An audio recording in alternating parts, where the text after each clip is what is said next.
نحمده ونصلي ونسلم على رسوله الكريم أما بعد فأعوذ بالله من الشيطان الرجيم بسم الله الرحمن الرحيم قال الله تبارك وتعالى في القرآن المجيد والفرقان الحميد يا أيها الذين آمنوا كتب عليكم الصيام كما كتب على الذين من قبلكم لعلكم تتقون صدق اللہ العظیم۔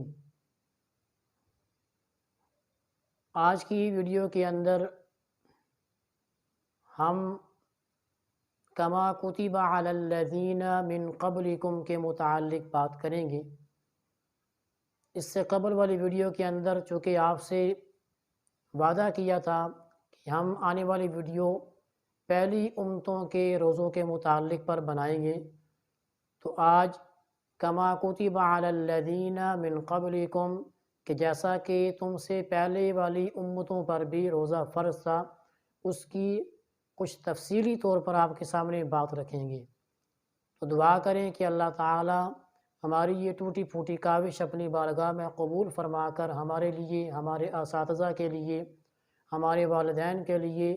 نجات کا ذریعہ بنائے اور ہمیں اس پر عمل کرنے کی بھی سعادت نصیب فرمائے۔ کما کتب علی الذین من قبلکم لعلکم تتقون، پہلی امتوں پر بھی اگر روزہ فرض ہوا تو اس کا بھی مقصد ایک ہی تھا کہ وہ لوگ بھی اللہ کے برگزیدہ بندے بن سکیں، اور ہمارے اوپر بھی فرض ہوا کتب علیکم الصیام، تو اس کا بھی مقصد یہی تھا کہ ہم اللہ رب العالمین کے برگزیدہ بندے بن سکیں۔ تو اب پہلی امتوں کے اندر جو روزے کی عبادت تھی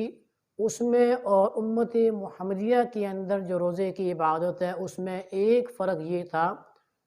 کہ امت محمدیہ کے اندر روزے کی عبادت ایک جامع، ایک مکمل ترین عبادت ہے، جبکہ اس سے پہلے کی امتوں کے اندر جو روزے آتے رہے ان میں رد و بدل ہوتا رہا، ان میں تبدیلی آتی رہی۔ امت محمدیہ کے اندر جو روزے آئے، جو آپ علیہ الصلوۃ والسلام کے صدقے سے ہمیں ملے، اس میں پھر کوئی تبدیلی کسی قسم کی نہیں ہوئی۔ مختصر کچھ پیغمبروں کی امتوں کے جو روزوں کی صورتحال تھی وہ آپ کے سامنے انشاءاللہ رکھیں گے۔ آپ سے گزارش ہے کہ آپ توجہ کے ساتھ ہماری ویڈیو کو سنیں، انشاءاللہ ثم انشاءاللہ آپ کا سننا بھی باعث ثواب ہوگا اور آپ کو اس پر بھی ثواب ملے گا، کیونکہ ہم قرآن و حدیث پر بات کر رہے ہیں۔ سب سے پہلے حضرت آدم علیہ السلام، حضرت آدم علیہ السلام کا روزہ کیا تھا؟ جب آپ کو جنت سے نکال دیا گیا، کہ آپ کو منع کر دیا گیا تھا کہ فلاں درخت کے پاس آپ نے نہیں جانا، اس کا پھل نہیں کھانا، تو شیطان کے بہکاوے میں آ کر حضرت آدم علیہ السلام سے یہ غلطی ہوگی کہ انہوں نے شجر ممنوعہ کا پھل کھا لیا، جس کی وجہ سے آپ کا جو ہے نا وہ جسم ننگا ہو گیا۔ آپ نے پھر پتوں سے اپنے جسم کو ڈھانپا، آپ پھر اللہ رب العالمین نے سزا کے طور پر آپ کو زمین پر بھیج دیا، زمین پر بھیج دیا، اور کئی سال حضرت آدم علیہ السلام رو کر اللہ کے سامنے اپنی معافی مانگتے رہے۔ اس کے بعد پھر اللہ تبارک و تعالیٰ کی رحمت متوجہ ہوئی، تو اللہ تبارک و تعالیٰ نے آپ علیہ السلام کو ایک دعا سکھلائی، پھر آپ نے وہ دعا مانگی تو اس کے طفیل آپ کی توبہ قبول ہوئی، اور پھر اس کے بدلے میں حضرت آدم علیہ السلام نے ایام 20 یعنی چاند کی 13ویں، 14ویں اور 15ویں رات کے تاریخ کے روزے رکھے، 13، 14 اور 15 تاریخ کے روزے رکھے حضرت آدم علیہ السلام۔ اب پہلے دن کا روزہ رکھا تو اس سے کیا ہوا کہ چونکہ جو ان سے غلطی سرزد ہوئی تھی، تو بعض کتابوں میں ملتا ہے کہ آپ کا جسم کچھ سیاہ پڑ گیا تھا، تو پھر جب پہلا روزہ رکھا تو جسم کا ایک حصہ سیاہی سے سفیدی کی طرف مائل ہوا، سیاہی سے سفیدی کی طرف وہ منتقل ہوا۔ پھر آپ نے دوسرا روزہ رکھا تو جسم کا دوسرا حصہ وہ بھی اسی طرح سیاہی سے ختم ہو کر سفیدی کی طرف اس کا میلان ہوا، وہ اس طرف پلٹا۔ پھر اس کے بعد تیسرا روزہ حضرت آدم علیہ السلام نے رکھا، تو تب آپ کا جسم پورا جو ہے وہ صاف شفاف ہوا، یعنی اللہ کی جو ایک ناراضگی ہو گئی تھی ان سے، غلطی انہوں نے کی کہ جس سے اللہ رب العالمین کی ذات ان سے ناراض ہوئی، تو سزا کے طور پر یہ انہیں سزا ملی۔ تو پھر اس کے بعد انہوں نے اس طرح ایام 20 کے 13، 14، 15 کے روزے رکھے، اس طرح ان کی پھر معافی کی ایک صورت بنی۔ تو اس طرح یہ ایک چیز سمجھ آئی کہ روزے کی ابتدا آج سے نہیں بلکہ حضرت آدم علیہ السلام کے زمانے سے ہے۔ دوسری بات، حضرت نوح علیہ السلام، حضرت نوح علیہ السلام اور ان کے ساتھیوں کو جب اللہ تبارک و تعالیٰ نے طوفان نوح سے نجات دی اور ان کی کشتی محرم کے مہینے میں جودی پہاڑ پر آ کر ٹھہری، تو اس وقت عاشورہ کا دن یعنی 10 محرم کا دن تھا۔ تو حضرت نوح علیہ السلام نے اللہ کے سامنے ہاتھ اٹھائے، اللہ کا شکر ادا کیا کہ اللہ رب العالمین نے ان کو اس طوفان سے بچایا اور عافیت کے ساتھ ان کو رکھا۔ تو اللہ تعالیٰ کا شکر بھی ادا کیا اور اپنے ساتھیوں کو بھی کہا کہ آپ بھی شکر کریں اور اس 10 محرم کا ہم روزہ شکرانے کے طور پر رکھیں گے۔ اب اس میں تھوڑی سی میں یہ بات کرنا چاہوں گا کہ حضرت معاذ، حضرت ابن مسعود، حضرت ابن عباس، حضرت عطا، حضرت قتادہ، حضرت ضحاک، یہ صحابہ کرام رضوان اللہ تعالی علیہم اجمعین فرماتے ہیں کہ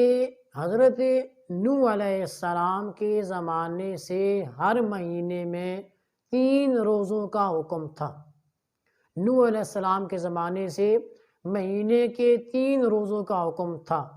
جو حضور صلی اللہ تعالی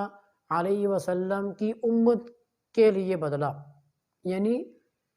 حضرت نوح علیہ السلام کے زمانے سے جتنے بھی زمانے آئے آپ علیہ السلام کے زمانے تک، اس درمیان کے تمام زمانے میں مہینے میں 3 روزے رکھنے کا حکم تھا۔ لیکن جب آپ علیہ السلام دنیا میں تشریف لائے تو آپ کی برکت سے یہ حکم بدلا اور اس کے بدلے اللہ رب العالمین نے رمضان المبارک کے روزے فرض کیے۔ پہلی امتوں پر کیا تھا؟ 3 روزے فرض تھے ہر مہینے میں۔ تو یہ ایک چیز یہاں سمجھ آئی کہ ایک تو آدم علیہ السلام سے روزے چلے آ رہے ہیں، دوسرا نوح علیہ السلام سے لے کر آپ علیہ السلام تک ہر مہینے 3 روزے تھے، لیکن آپ علیہ السلام کے صدقے سے امت کو یہ ملا کہ یہ 3 روزوں کا حکم ختم ہوا، مستقل ایک ماہ مقدس کے روزے رکھنے کا حکم ملا۔ تیسرا، حضرت ابراہیم علیہ السلام کا روزہ۔ حضرت ابراہیم علیہ السلام کا جو روزہ ہے وہ ان کی شریعت میں، یعنی جو حضرت ابراہیم علیہ السلام کے زمانے میں جب وہ تشریف لائے تو انہوں نے تبلیغ کی، تو ان کے دور میں بھی روزے کا پایا جانا ثابت رہا ہے، اور اسی لیے روزہ ملت ابراہیمی کی خاص علامت ہے۔ یہی وجہ ہے کہ عرب کے کچھ لوگ اسلام سے پہلے بھی اتباع ابراہیمی میں روزہ رکھا کرتے تھے، حالانکہ اس وقت تو اللہ کے نبی کا ظہور نہیں ہوا تھا، تو اس کے باوجود عرب کے کچھ لوگ کیا کرتے تھے؟ روزہ رکھتے تھے۔ تو وہ روزہ کیوں رکھتے تھے؟ حضرت ابراہیم علیہ السلام کی اتباع کرتے ہوئے کہ حضرت ابراہیم علیہ السلام کی شریعت میں روزہ ثابت تھا۔ اس کے بعد حضرت موسیٰ علیہ السلام کا روزہ۔ یہاں پر ایک روایت آپ کے سامنے نقل کریں گے۔ ایک روایت میں ہے کہ حضرت موسیٰ علیہ السلام اور ان کی قوم کو جب اللہ رب العالمین نے فرعون سے اور فرعون کے حواریوں سے ان کے ظلم و ستم سے نجات دلائی، تو حضرت موسیٰ علیہ السلام نے اپنی جو ہے وہ اپنی جتنی بھی جماعت تھی وہ جب بحر احمر کے پاس پہنچی تو وہاں پر اللہ سے دعا کی، پھر وہ عصا مارا، پھر چشمے بن گئے، پھر وہاں سے موسیٰ علیہ السلام اور ان کے جتنے ساتھی تھے وہ گزر گئے، پیچھے فرعون نے دیکھا راستے بن گئے، وہ وہاں آیا، تو عین جب فرعون اور اس کا لشکر دریا کے درمیان میں آیا تو اللہ کے حکم سے پانی کو چلنے کا آرڈر مل گیا اور پانی چلا اور وہ اسی پانی میں ڈوب کر ہلاک ہو گئے۔ تو جب یہ ہوا تو وہ فرعون جب غرق ہوا اور موسیٰ علیہ السلام کو اس سے نجات ملی، تو دن اس وقت تھا عاشورے کا، 10 محرم کا دن تھا۔ موسیٰ علیہ السلام نے اس شکرانے کے طور پر کہ اللہ رب العالمین نے مجھے اس ظالم سے اور میری قوم کو اس ظالم سے نجات دی، شکرانے کے طور پر 10 محرم کا روزہ رکھا۔ اور پھر یہودیوں نے بھی جب حضرت موسیٰ علیہ السلام کو دیکھا تو ان کو دیکھنے کے بعد اس دن کا روزہ رکھنا شروع کر دیا۔ اسی طرح حضرت داؤد علیہ السلام، حضرت داؤد علیہ السلام کی شریعت میں بھی روزے کا پہلے سے حکم تھا، اور حضرت داؤد علیہ السلام کو جو کتاب ملی تھی زبور، اس میں رمضان جو ہے رمضان کے مہینے کا نام قرب آیا تھا، قرب، موٹا قاف 2 نقطوں والا را اور با، قرب اس کا نام وہاں موجود تھا زبور کے اندر، قرآن اس کا رمضان کے مہینے کے لیے۔ تو اس کی وجہ تسمیہ یہ بیان کی جا رہی ہے کہ اس مہینے میں چونکہ آدمی روزے رکھتے تھے اور روزہ رکھنے کی وجہ سے وہ اللہ کے بہت قریب ہو جاتے تھے، اس وجہ سے حضرت داؤد علیہ السلام کا یہ معمول تھا کہ وہ ایک دن روزہ رکھتے تھے اور ایک دن روزہ نہیں رکھتے تھے۔ بخاری میں حضرت عبداللہ بن عمر رضی اللہ تعالیٰ عنہ سے یہ روایت ہے کہ جناب رسول اللہ صلی اللہ تعالیٰ علیہ وسلم نے فرمایا، سب سے محبوب روزہ اللہ تعالیٰ کے نزدیک حضرت داؤد علیہ السلام کا روزہ تھا، جو ایک دن روزہ رکھتے تھے اور ایک دن روزہ نہ رکھتے تھے۔ تو اسی وجہ سے پھر روزے کا نام حضرت داؤد علیہ السلام کے زمانے میں صوم داؤدی پڑ گیا، صوم داؤدی۔ اب اس کے بعد حضرت مریم علیہ السلام کا روزہ۔ حضرت مریم علیہ السلام جس وقت حاملہ ہوئی اور آپ غم کر رہی تھی، تو اللہ تبارک و تعالیٰ کی طرف سے یہ جو ہے نا وہ ارشاد ہوا کہ فَنَادَاهَا مِن تَحْتِهَا يَا أَلَّا تَحْزَنِي قَدْ جَعَلَ رَبُّكِ تَحْتَكِ سَرِيًّا وَهُزِّي إِلَيْكِ بِجِذْعِ النَّخْلَةِ تُسَاقِطْ عَلَيْكِ رُطَبًا جَنِيًّا فَكُلِي وَاشْرَبِي وَقَرِّي عَيْنًا فَإِمَّا تَرَيِنَّ مِنَ الْبَشَرِ أَحَدًا فَقُولِي إِنِّي نَذَرْتُ لِلرَّحْمَنِ صَوْمًا فَلَنْ أُكَلِّمَ الْيَوْمَ إِنْسِيًّا۔ قرآن کی آیت ہے کہ حضرت مریم علیہ السلام جب حاملہ ہوئی تو آپ پریشان ہو گئی، تو پھر قرآن میں یہ چیز آئی کہ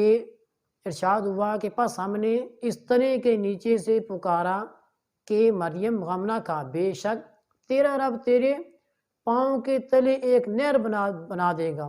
اور کھجور کی جڑ پکڑ کر کھینچ اپنی طرف اس کو ہلا تو تازی پکی ہوئی کھجوریں تجھے ملے گی، تو کھا اور پی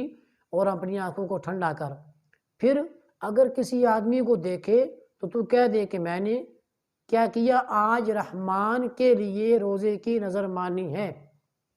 رحمان کے لیے انی نظرتو کہ میں نے نظر مانی ہے، للرحمانی رحمان کے لیے کس چیز کی، صوما روزے کی۔ اب حضرت مریم علیہ السلام کا روزہ کیا تھا جی؟ روزے کی نوعیت تبدیل ہوئی ہے نا، تو حضرت مریم علیہ السلام کا روزہ کیا تھا، اکلم الیوم انسیہ، کہ میں آج کے دن ہرگز بات نہیں کروں گی، یعنی چپ کا روزہ تھا۔ اس کے بعد حضرت عیسیٰ علیہ السلام کا روزہ۔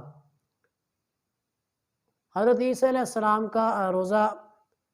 انشاءاللہ کوشش کریں گے کہ آنے والی ویڈیو کے اندر اس چیز کو رکھیں۔ ہماری کوشش ہوتی ہے کہ ویڈیو کو مختصر سے مختصر کیا جائے۔ تو یہاں تک تو بات ہوگی کہ حضرت آدم علیہ السلام، اس طرح حضرت موسیٰ علیہ السلام، حضرت نوح علیہ السلام، حضرت ابراہیم علیہ السلام، داؤد علیہ السلام، حضرت مریم علیہ السلام کی روزے کی کچھ مختصر سی جھلک آپ کے سامنے رکھی کہ روزہ تو پہلے بھی تھا، پہلے بھی روزہ تھا، لیکن کیا تھا کہ کبھی تو عاشورہ کا روزہ 10 محرم کا ہے، کبھی تو ہر مہینے 3 روزے۔ تو اللہ نے اپنے حبیب کے صدقے سے ہمیں ایک مخصوص مہینہ دے دیا جس میں ہم عبادت کر کے، تلاوت کر کے اپنے رب کو پا سکتے ہیں اور اپنی زندگی بنا سکتے ہیں۔ تو اللہ تبارک و تعالیٰ سے دعا ہے کہ اللہ تعالیٰ ہمیں روزوں کی پابندی نصیب فرمائے اور روزوں کی اہمیت کو سمجھ کر یہ خوبصورت عبادت کرنے کی توفیق نصیب فرمائے۔ وآخر دعوانا ان الحمد للہ رب العالمین۔